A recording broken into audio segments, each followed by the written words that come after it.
Baik, terima kasih waktunya pimpinan.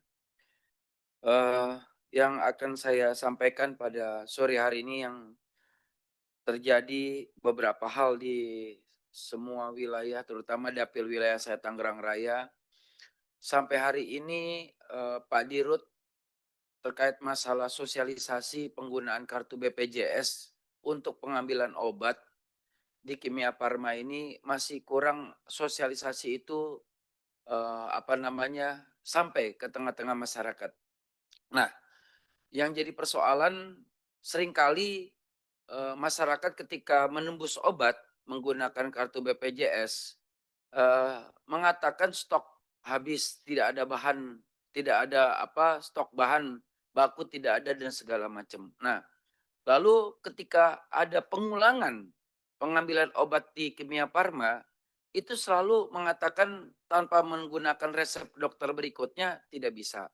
Sementara obat yang pertama dibeli oleh si, konsumen itu memang sudah harus diteruskan obat tersebut, tapi tanpa ada resep dokter dari yang awal itu obat tidak bisa dilanjutkan. Nah, yang kedua, ada terkadang masyarakat mengalami penyakit-penyakit kecil yang tidak perlu harus ke rumah sakit atau ke klinik.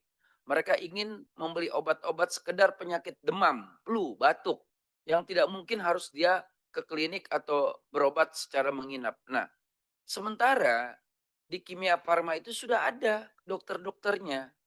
Tapi ya kenapa harus minta lagi surat dokter? Sementara yang melayaninya saja di Kimia Farma sudah ada dokternya, sudah ada apotekernya.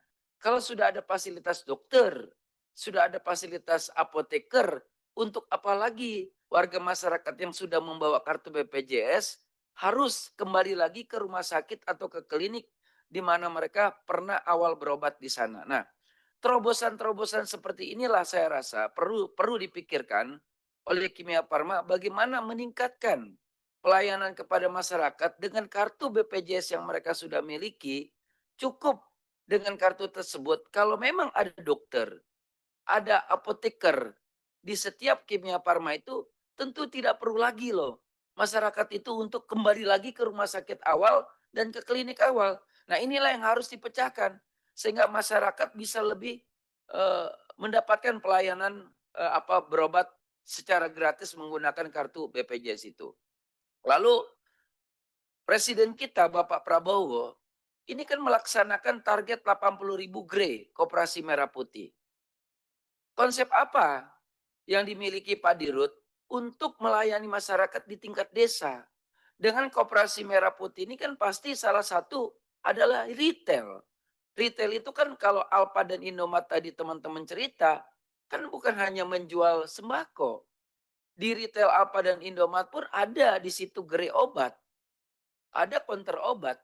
Apakah ada terobosan dari Pak Dirut ya untuk merespon ya ya konsep daripada Bapak Prabowo agar Koperasi Merah Putih ini memiliki grey ya, grey dari Kimia Farma atau counter dari Kimia Farma di Koperasi Merah Putih itu untuk bisa melayani masyarakat secara langsung dari pengobatan obat secara gratis menggunakan kartu BPJS, mengambil obat di Koperasi Merah Putih tersebut sehingga tepat sasaran langsung kepada warga di tingkat desa.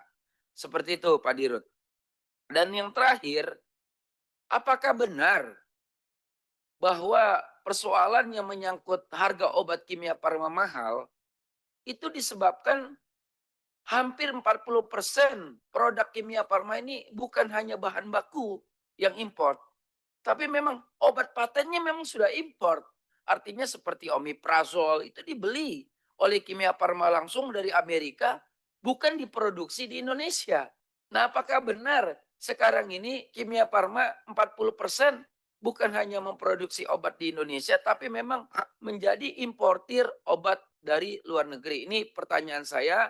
Jika ini benar, mohon dijawab karena pembengkakan anggaran inilah disebabkan mungkin adanya pembelian obat secara import. Nah, ini perlu diselidiki. Khawatir ya di timnya Bapak mungkin nggak mau pusing, udah ini obat sulit kita produksi, bahan bakunya sulit, cari di Cina susah, cari di India susah, udah kita beli aja. Jadi akhirnya di label lah dengan Kimia Farma padahal obatnya bukan miliknya Kimia Farma tapi produksi dari luar negeri. Nah ini mungkin pertanyaan-pertanyaan yang ingin saya sampaikan. Terima kasih waktunya pimpinan. Mohon kira-kira tanggapannya dari Pak Ridho. Terima kasih. Sedikit Ya. interaktif Pak. Jadi begini, saya ambil contoh. Ada masyarakat yang mengalami kecelakaan. Hmm, Kecelakaannya itu di wilayah Sumatera, hmm, tapi dia tinggalnya di Jawa. hmm, Nah, ketika dia sudah mengalami, apa namanya, pemulihan hmm, di Sumatera, hmm, tentu dia harus rawat jalan. hmm, Nah, lalu dia pindah kembali karena rumahnya di Jawa. hmm, Nah, kebetulan di Pulau Jawa, katakanlah di Jawa Barat ada Kimia Farma hmm, di dekat itu. hmm, Dia punya luka di hmm, tangannya. hmm, Nah, dia ingin melanjutkan obat yang sudah pernah dia ambil di Sumatera. hmm, Ketika dia ingin mengambil obat tersebut di ya, Kimia Farma yang ada di Jawa Barat. Nah, persoalannya yang terjadi apa?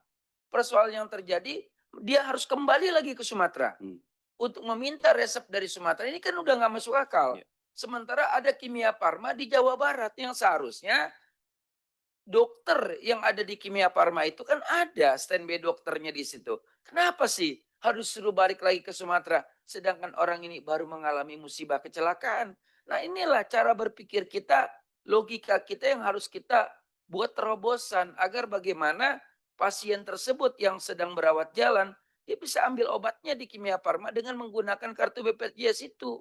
Itu yang saya maksud, Pak.